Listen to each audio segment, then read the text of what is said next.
So we have heard of Modinomics in Korea and Abenomics in Japan, but there has been a new term trending in recent days, something called Modinomics. Now, India's Prime Minister-to-be Narendra Modi has a clear mandate to push forward his economic agenda that some are already referring to as Modinomics. Modi has made promises to business, big promises in terms of infrastructure and tax reform, and that raises hopes that it would create more opportunities for Korean firms to make inroads to the world's most populous democratic country.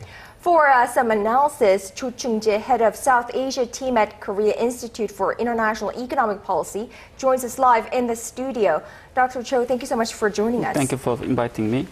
So India's Prime Minister-elect has pledged to attract more foreign direct investment, among other things, and hopes that the new government will transform the economy, really have investors cheering and excited. Could Korean firms go in and take advantage of Modi's economic policy?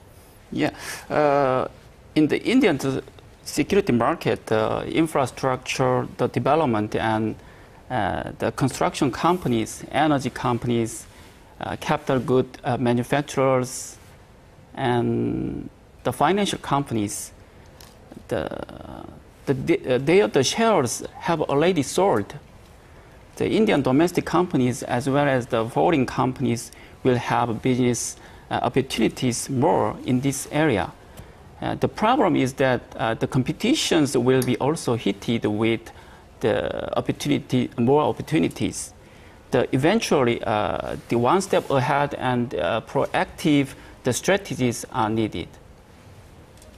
Well, Korea's POSCO, 9 years since they officially signed a contract, still waiting for the green light. It's a $12 billion Indian steel plant. Opposition from local government stood in the way. Now, with Modi taking over the reins, can we expect some positive changes? Yeah, the Modi, when he was the chief minister of the Gujarat, he removed and streamlined so comprehensive the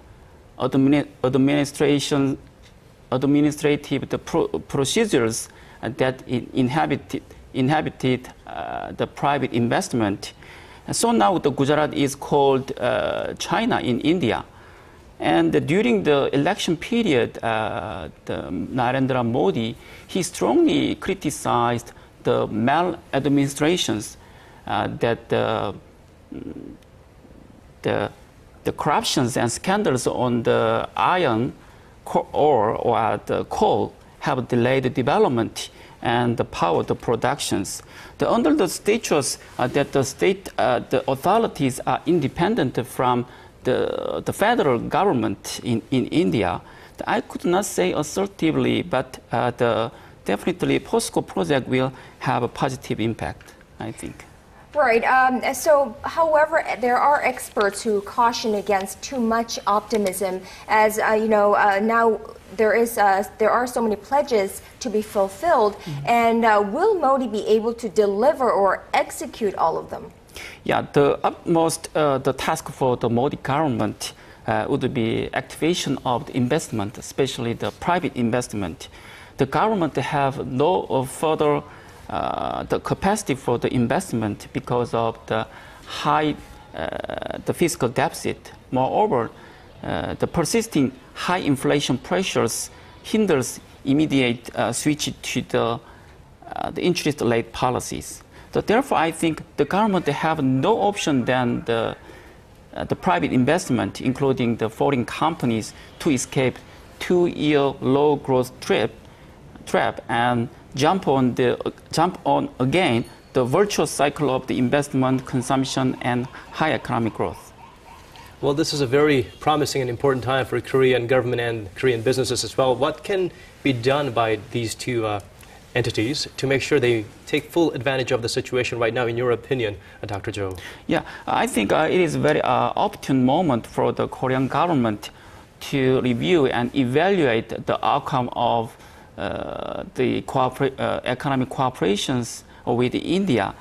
And based on this, we have to draw up the more concrete and active plans to exploit the new opportunities. And our private companies should take advantages of business opportunities more actively, while strengthening tax transparency and the responsibility to the local community and the environment. So it's important not to hesitate, but to simply steamroll the bulldozer way and start to get creative along the way. Yes. Well, India, definitely a huge market with lots of potentials for Korean businesses if tapped correctly with proper measures. All right, Dr. Cho Chung-jae, head of South Asia team at the Korea Institute for International Economic Policy, thank you so much for speaking with us tonight. Thank you.